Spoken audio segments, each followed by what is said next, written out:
Good evening everybody, Simon here, Explosive Action, back for another review for the Heavy Metallurgy. This time we're going to take a listen to the sophomore release from Cryptworm, Oozing Radioactive Vomition.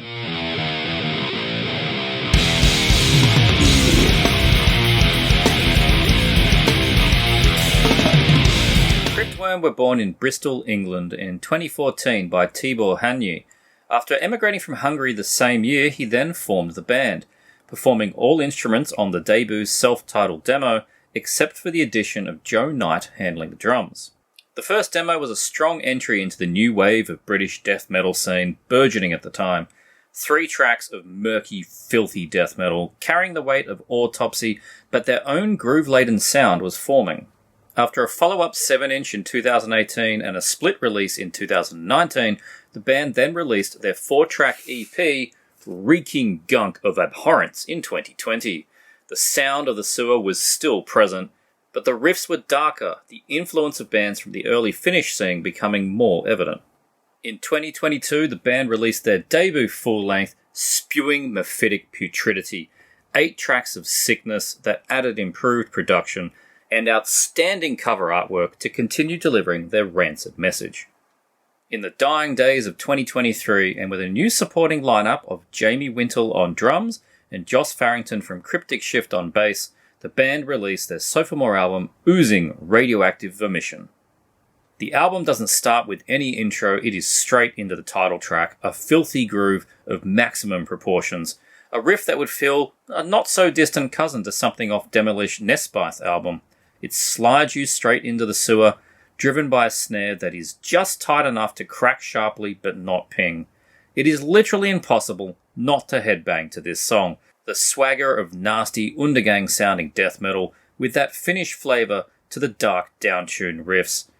The vocals are so deep they are borderline burps. The song switches between a mid-bass groove and faster D beat, but at the 2/3 marks there is a clever little bridge that really reinforces that when the sun drank the weight of the water style riffing. Blasts are kept short and used for accents rather than for whole passages of the song.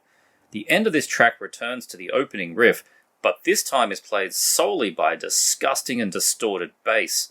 The title track, like all 6 songs on this album, is lengthy, exceeding 5 minutes duration.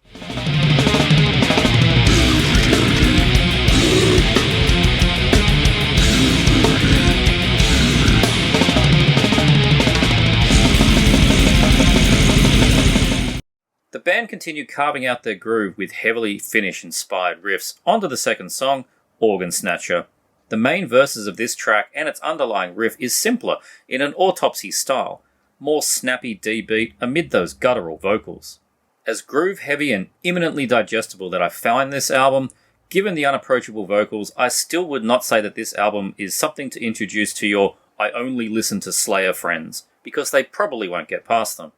The halfway mark in this song takes us to a doomier, more sparse riff with creeping drums, instantly flipping into a churning tremolo riff that would fit a Mortiferum release. The end of this song brings in a layered second guitar, playing a lead that feels very Karelian Isthmus era Amorphous sounding, with thundering tom drum fills. I'm loving how these tracks might have distinct references to familiar classics, but as a whole form something greater than its parts.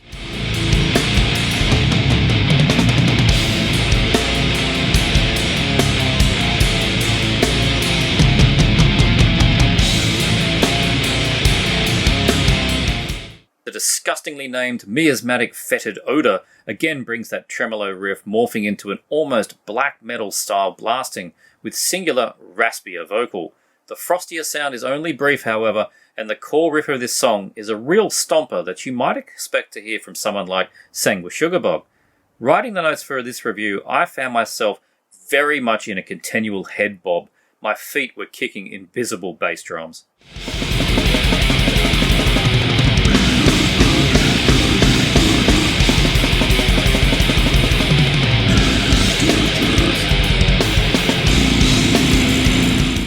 The opening riff on the 4th track, Necrophagus, is hugely addictive, again drinking deep from that Demolish well, but after a few bars, a grating, chugging, cerebral rot style riff complements it.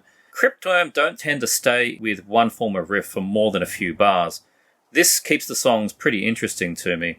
as they have a dozen ways of achieving the groove in a single track.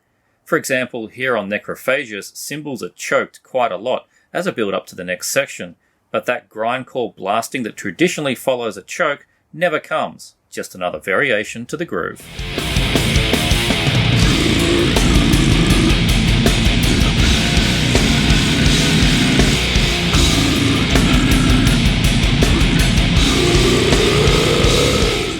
The fantastically named Engulfed by Gurgling is the most deceptively simple track on the album, almost primitive with its straightforward beat and guitar line, decaying further into a palm mute stomp.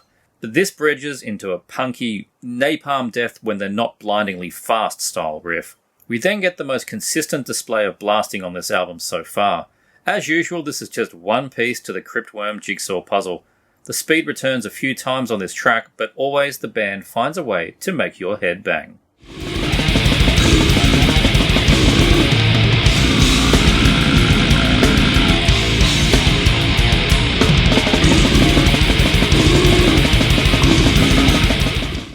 For the final track, the band start off with a very angular, incantation-style dissonant riff. Slow and steady, the drums building up at snail's pace, a single guttural vomit reverberating, pitter-patter double kicks drawing you to the bridge, a thrashy, hugely moshable riff taking over. This is the circle pit part of the album for sure, and I foresee a lot of pushing and shoving during this track, especially so as the tightest blast beats are also on display here. I cannot overstate how much fun I have listening to Oozing Radioactive Vomition, almost as much fun as I have saying the title. I love the band's maximum focus on groove.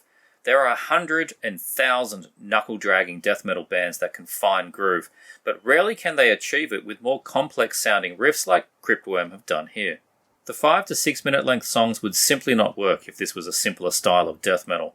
That style on Oozing Radioactive Vomition doesn't, on the surface, vary that much from the previous album, spewing mephitic putridity. It's well-honed, it's better produced, plus the quality of the riffs have definitely gone up. And new drummer Jamie Wintle has a tighter overall sound. It feels a bit smarter than its predecessor, yet it's still the kind of death metal that a band called Cryptworm should be releasing. I have to pull a quote from the official press release that states that the riffs bounce like a corpse being molested in the dead of night. Truer words have never been written about a death metal album like Oozing Radioactive Vomition, and the album is a shining example as to why you don't compile your end-of-year list too early. This fantastic album was released December 15th by MSUO on vinyl, Pulverized Records on CD, and Extremely Rotten Productions on cassette. I cannot wait to get my hands on a physical copy. For my call to arms, I'm going to call out the debut full-length album from Norway's new death merchants, Horrifier. After a successful demo in 2022, this collectively young four-piece brings 8 tracks of old-school death metal that borrows from the best of Autopsy, Asphyx, Repulsion, and of course Death, and revitalizes it for the modern age. Opening track Chainsaw Death is a 3-minute mission statement that hits you in the face immediately with a wild guitar solo, followed by raspy, dry vocals.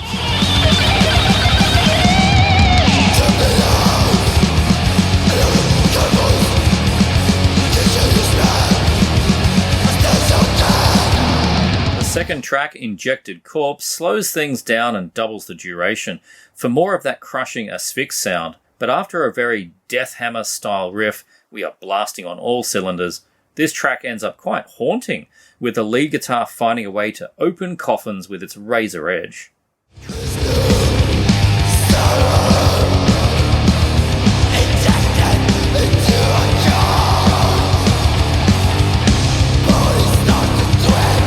Tracks like Assimilated Life find punky D-beat to give them life, whereas tracks like Sick Twisted Pleasures churn as well as twist. Sadistic Impalement gives us moments of pure grindcore, as well as simplifying to slow, drawn-out riffs reminding me of the beginning of Gorefest's Confessions of a Serial Killer. Horrid Resurrection may not be the most original 8 tracks of death metal that you've ever heard, but for a debut album from such a young band, it's an excellent listen, and comes recommended for those that cannot get enough of the grave. It's available December 15th on CD from Personal Records. I hope you enjoyed this review for the new Cryptworm album and the debut album from Norway's Horrifier.